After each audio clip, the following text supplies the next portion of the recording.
All right, I'm in the car. I'm in the car line to pick up my kid, so I decided to test my mutant abilities. I'm going to try to use my telekinesis to lift this comic up. Ready? Here we go. Is it working? No. No. Yep. I just thought I'd give it a try.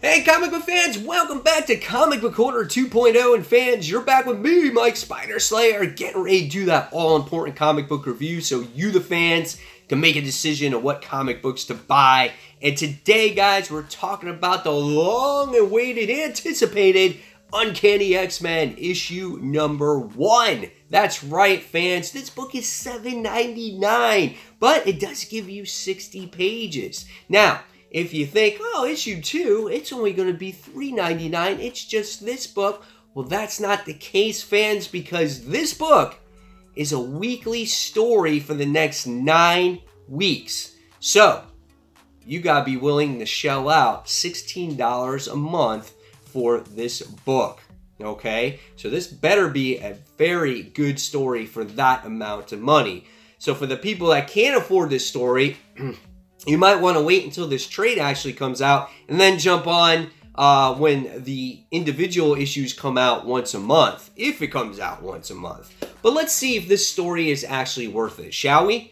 Alright, so this book is written by Ed Bryson, Matthew Rosenberg, Kelly Thompson, and the artwork is done by Muhammad Asar. Now, the artwork in this book is actually really good. I love our cast of characters in this book. It actually looks phenomenal.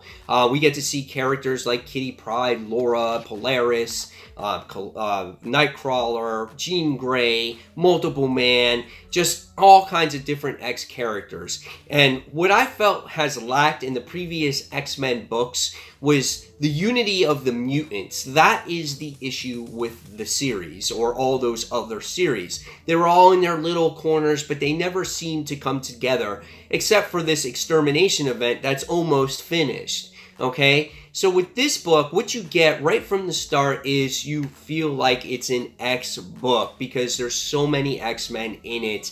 And I like that aspect of the book. And all these characters looked really good inside the particular issue, okay? So, again, for that $7.99 price point, you do get 60 pages. I can give you that, okay? All right, so from this point on forward, guys, there are going to be some spoilers in this review. So if you have not read your copy, come back when you're done reading it. And if you're still on the fence about buying it, stay and see what my final outcome is with this book. Okay, so this story, there's a lot involved to it, okay? And I felt that it was a little bit drawn out. I don't think it really needed to be 60 pages or whatever the case may be. But I'll give you the gist of the story, okay?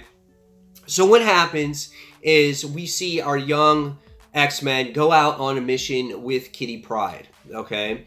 So what happens is something goes horribly wrong, and the X-Jet winds up crashing, and Kitty Pryde winds up going missing, and no one can find her, okay?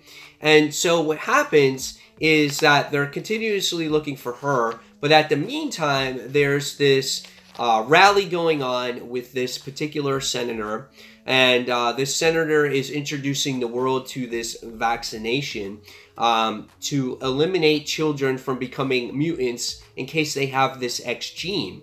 Okay, now this is something that we've kind of seen before, right? So we get to see the senator who hates the mutants and he wants to get rid of them, and the X-Men have to prove themselves that that they are part of the good guys and they want to help out and all this other stuff. We've seen that before. But nevertheless, what happens is Kitty Pryde was supposed to take the stand and defend the mutants and whatnot. But since she went MIA in her mission, Jean Grey was going to take the stand. But the next thing we wind up seeing is we see Multiple Man, who winds up going AWOL and starts causing all kinds of problems, and he makes things worse. He takes that stand, he goes into Multiple Men He goes all over the place. He starts punching people everywhere. It was just absolutely insane. Now, after the mission, there wound up being some injuries with Kitty Pryde's mission, and a couple of people, you know, are touch and go and things like that. And by the time we wind up getting to the end of this main story here, we wind up finding out that as all this chaos has broken loose, we see that Angel has disappeared. We see that the Senator has disappeared. And they wind up all being in a room with each other. So that's Kitty Pryde, the Senator, and none other than Apocalypse, who's been captured by this mysterious person. And that's how the book actually ends. Now, in the other parts of the book, we wind up getting these epilogues about how things led up to the point that they are. So you get to see a little bit of different stories with Bishop, Jean Grey, and I think some of the young X-Men, which all kind of led to this story, which I thought was kind of cool. But it was the main story that kind of really captured me here. Now, yes, we've kind of seen these things before, but it was kind of cool how one of their own went ape shit, and now they got to kind of control the situation. And what made the actual book for me, though, was the characters in the book. Even though Kitty Pryde was in it very little, I loved her dialogue. Even though Laura was in it very little, I loved her. And Polaris as well. I loved how we got to see the different mutants work together. And for me, that's how an Uncanny book should be. When all the mutants work together and teaming up with each other, because they're all the same kind. And I like that. Now, if this book might suffer because is there too many characters in it and they struggle for panel time, yes, that's when the book can suffer. But it didn't suffer for me. I thought there was a well balance of nice dialogue, nice action, great to see where all these X-Men are and how they interact with each other. And so that's what I liked about it. Now, it took a longer story to get that good balance. Can you continue that going forward in a 22-page book or a 30-page book? Or are they going to struggle? So this was a good book. This was a nice read. Was it worth your $7.99? I don't think it's worth $7.99. I think more like $4.99. What I paid for the book, but I think this has a promising start, and I'm going to give it a next issue and see how this story develops from here. So if you want great character interaction, if you want solid artwork, if you want to see your mutants all together again, this is the book that maybe you should pick up when it comes to the X-Men. So at the end of the day, guys, I'm going to give Uncanny X-Men issue 1 a solid 4 out of 5 stars. So guys, in the comments below, tell me what you thought of Uncanny X-Men issue 1. Are you a fan? Not a fan?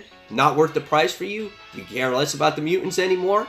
And fans, as always, if you like this video, give it a thumbs up, subscribe to the channel, and don't forget to hit that notification button so you don't miss a single video from me. And until that next comic book review, I'll see you guys real soon. Take care, guys. Thanks for watching. Bye.